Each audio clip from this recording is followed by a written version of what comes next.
রাতের বেঁচে যাওয়া ভাত দিয়ে যে এত টেস্টি করে খাবার তৈরি করা যায়, একবার যদি না খান তাহলে বুঝতে পারবেন না যে এত টেস্টি এই খাবারটা। একবার হলেও রাতের বেঁচে যাওয়া ভাত দিয়ে এইভাবে ফ্রাইড রাইস তৈরি করে দেখুন, চিংড়ি দিয়ে। এতটাই মজা লাগে। প্রতিদিন একঘেয়েমি খিচুড়ি, পরোটা, রুটি না খেয়ে একবার ভাত দিয়ে এইভাবে ফ্রাইড রাইস তৈরি করে দেখুন, বারবার কিন্তু এটা খেতে ইচ্ছে করবে। আসসালামু আলাইকুম, হ্যালো বন্ধুরা, আপনারা কেমন আছেন? আশা করি আপনারা ভালো আছেন। আমি আলহামদুলিল্লাহ ভালো আছি। আমার শখের কিচেনে আপনাদের সবাইকে স্বাগতম। প্রতিদিনের মতো আবার একটি রেসিপি নিয়ে এসেছি, ভাত ভাজি বা ফ্রাইড রাইস। আমি এখানে রাতের বেঁচে যাওয়া ভাতগুলা ফ্রিজে থুয়েছিলাম, ফ্রিজ থেকে বের করে আধা ঘন্টা আগে থুয়েছি। এবার আমি কি নিচ্ছি দেখাই দিচ্ছি। এখানে আমি গাজর কুচি নিয়েছি, টমেটো কুচি নিয়েছি, আর এখানে মটরশুঁটি নিয়েছি। এখানে আরও সবজি অ্যাড করতে পারেন আপনারা। আর পেঁয়াজ কুচি নিয়েছি, আর মরিচ কুচি নিয়েছি। আর চিংড়ি মাছটা নিয়েছি টেস্টের জন্যে। চিংড়ি মাছটাতে আমি একটু হলুদ, লবণ, শুকনো মরিচের গুঁড়া, আদা রসুন জিরা বাটা দিয়ে মাখিয়ে ধুয়েছিলাম। চিংড়ি মাছটা দিয়ে এভাবে ভাতটা যদি ফ্রাইড রাইস করা যায়, খেতে কিন্তু খুবই দুর্দান্ত লাগে। এবার আমি কড়াইয়ে চলে গেলাম। কড়াইয়ে পরিমাণ মতো তেল দিয়ে দিলাম। তেলটা একটু গরম হয়ে গেলে আমি পেঁয়াজ কুচিটা দিয়ে দিব।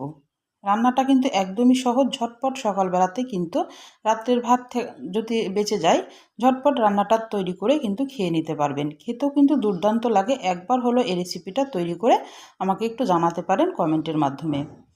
এবার মরিচ কুচি দিয়ে দিলাম। আমি পেঁয়াজটা কিন্তু বেশি লাল করব না, হালকা একটু নরম করব শুধু।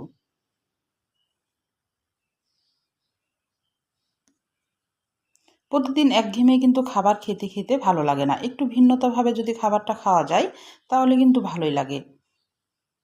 অল্প একটু লবণ দিয়ে দিলাম, যেন পেঁয়াজটা একটু তাড়াতাড়ি নরম হয়ে যায়।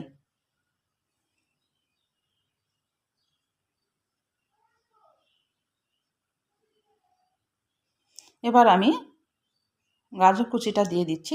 যেহেতু গাজর কুচি একটু শক্ত, সেজন্য তাকে আগে দিচ্ছি। দিয়ে এবার গাজর কুচিটা দিয়ে ভালোভাবে নেড়ে 2 মিনিট মতো আমি গাজরটাকে একটু সেদ্ধ করে নিব। এখানে কিন্তু কোনো পানি অ্যাড করা যাবে না, তেলেই কিন্তু সব সিদ্ধ করে নিতে হবে। যখন ভাজা ভাজা হয়ে যাবে গাজরটা, তখন এই পর্যায়ে আমি চিংড়িটা দিয়ে দিব। এবার চিংড়িটাকে আমি 2 মিনিট মতো ভেজে নিব। এটা ধাপে ধাপে দিতে হবে। আপনারা প্রথম থেকে দেখতে থাকুন, না হলে বুঝতে পারবেন না যে আমি কিভাবে এই ভাত ভাজি বা ফ্রাইড রাইসটা তৈরি করেছি। এটা ভাত ভাজিও কিন্তু বলা যায়। অনেকেই রাত্রের বেঁচে যাওয়া ভাত কিন্তু খেতে চান না। এভাবে একবার খেয়ে দেখবেন, বারবার খেতে ইচ্ছে করবে। অল্প একটু হলুদ দিয়ে দিলাম কালারের জন্যে। আর শীতে এখন বিভিন্ন সবজি থাকে, সবজি দিয়ে যদি এভাবে ভাতটাকে রান্না করে খেতে পারেন, একটু নতুনত্ব আসে, আবার খেতেও কিন্তু মজা লাগে। এবার যে টমেটোটা আর মটরশুঁটিটা আমি ধুয়েছিলাম, এটা এবার দিয়ে দিলাম। টমেটোটা সব শেষে দিতে হবে, কারণ একদম গলে গেলে ভালো লাগবে না এটা। তারপরে যখন একটু ভাজা ভাজা হয়ে যাবে, টমেটো দিয়ে আর বেশিক্ষণ রাখবো না, 1 মিনিট মতো রাখবো। এবার আমি একটু ধনিয়ার গুঁড়া দিয়ে দিলাম, এটা হাফ চামচ মতো দিলাম। যারা ধনিয়াটা পছন্দ করেন না তারা এটা না দিতে পারেন, কিন্তু ধনিয়াটা দিলেও কিন্তু টেস্টটা অনেক সুন্দর আসবে। এবার আমি ভাতটা দিয়ে দিব। ভাতটা আগে আমি অর্ধেক দিব, দিয়ে একটু নাড়াচাড়া করে নিব।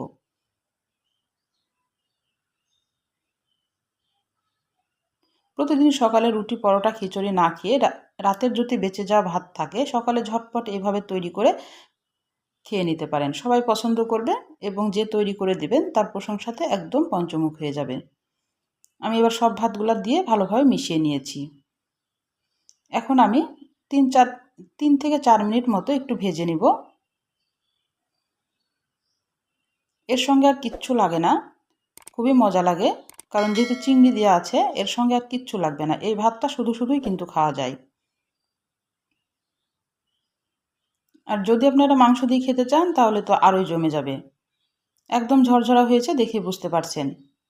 তাহলে আমার রান্নার যদি কোনো অংশ আপনাদের ভালো লাগে, প্লিজ আমার চ্যানেলটাকে সাবস্ক্রাইবার করে দিন, একটা লাইক দিয়ে রান্নাটা দেখা শুরু করেন, ছোট্ট একটা কমেন্ট করে জানান আমার রান্নাগুলো কেমন লাগে। পাশে থাকা বেল আইকনটা প্রেস করে দিন, আমি যখন এরকম নতুন রেসিপি আপনাদের মাঝে হাজির করবো, আপনাদের কাছে যেন ভিডিওটাকে চলে যায়। আপনাদের একটা লাইক, একটা কমেন্ট কিন্তু আমাকে অনেক উৎসাহ করে। আমার ভাতটা ভাজা হয়ে গেছে, আমি এবার একটু পরিবেশন করে দেখাচ্ছি। একবার হলো এইভাবে ভাত ভাজি করে খেয়ে দেখতে পারেন, বা এটা ভাতের ফ্রাইড রাইসও বলা যায়।